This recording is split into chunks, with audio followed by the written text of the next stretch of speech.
কি আর পেলাম স্বাধীন করে, নেই স্বাধীনের স্বাদ, সব জায়গাতে রাখা আছে গরিব মারার ফাঁদ।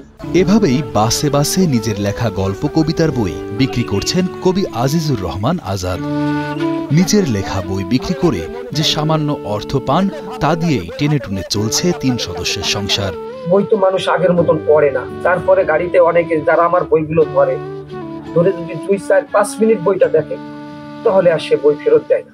অর্থের অভাবে নিজে তেমন পড়ালেখা না করতে পারলেও একে একে লিখেছেন অন্তত 300টি কবিতা, সাথে রয়েছে ছোট গল্প ও উপন্যাস। এর মধ্যে বই বের করেছেন 6টি। একজন খেটে খাওয়া মানুষ হয়ে কবিতা উপন্যাস লিখেও হয়নি তার মেধার মূল্যায়ন। আর তাই তো নিজের লেখা বই নিজেই ফেরি করে বিক্রি করে চালাচ্ছেন সংসার। আমার লেখালেখি শুরু হয় যখন আমি ক্লাস 2-তে পড়ি। যখন ওই সিনেমাগুলো দেখেছি, নাটক দেখেছি, তখন আমার ভিতরে একটা অনুভূতি এসেছে, যেগুলো তো আমিও লিখতে পারি।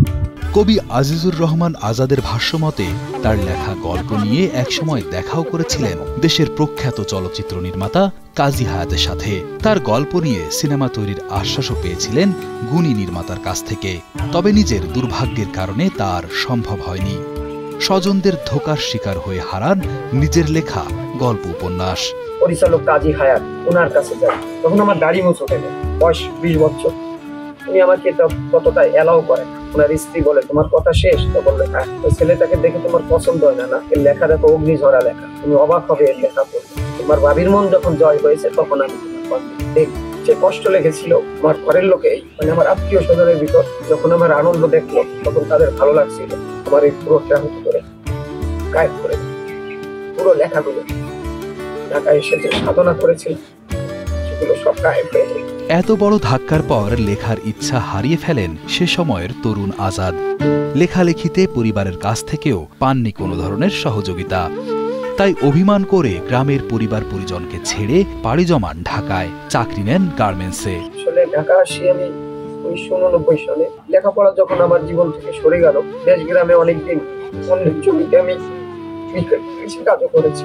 একসময় বাবা মার সাথে রাগ করে ঢাকায় চলে আসি। কারণ একটাই, লেখা থমকে যাওয়ার কারণ একটাই, দারিদ্র। কারণ গার্মেন্টসের চাকরি করে এই সময়টা পাওয়া যায় না। কিন্তু গার্মেন্টসের চাকরিতে মন বসাতে পারেননি আজাদ। চাকরি ছেড়ে আবারও শুরু করেন লেখালেখি। নিজের লেখা কবিতা উপন্যাসের বই বের করে শুরু করেন ফেরি করে বিক্রি। পরে আবার অনেকদিন পর চেষ্টা করলাম। চেষ্টা করতে করতে এই বইটা আমি লিখি। এখানে 65টা কবিতা আছে। এক পর্যায়ে বিয়ে করে সংসার বাঁধেন আজাদ। 2 সন্তানের মধ্যে ছেলে অনার্স পড়ুয়া এবং মেয়েকে দিয়েছেন বিয়ে।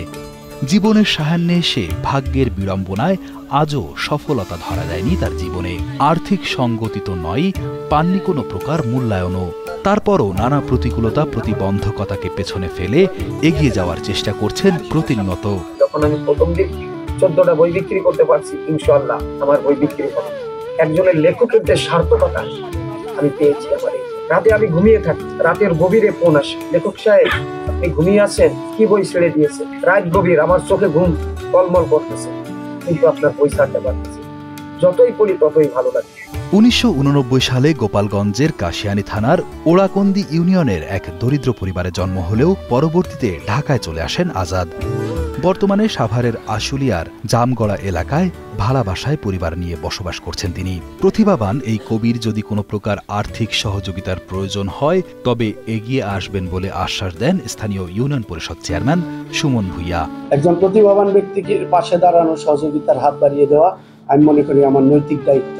সে আমার কাছে আসে কিংবা তার প্রয়োজন আমাকে তুলে ধরে, অবশ্যই তার জীবন ধারণের ক্ষেত্রে আমি তার পাশে দাঁড়াবো।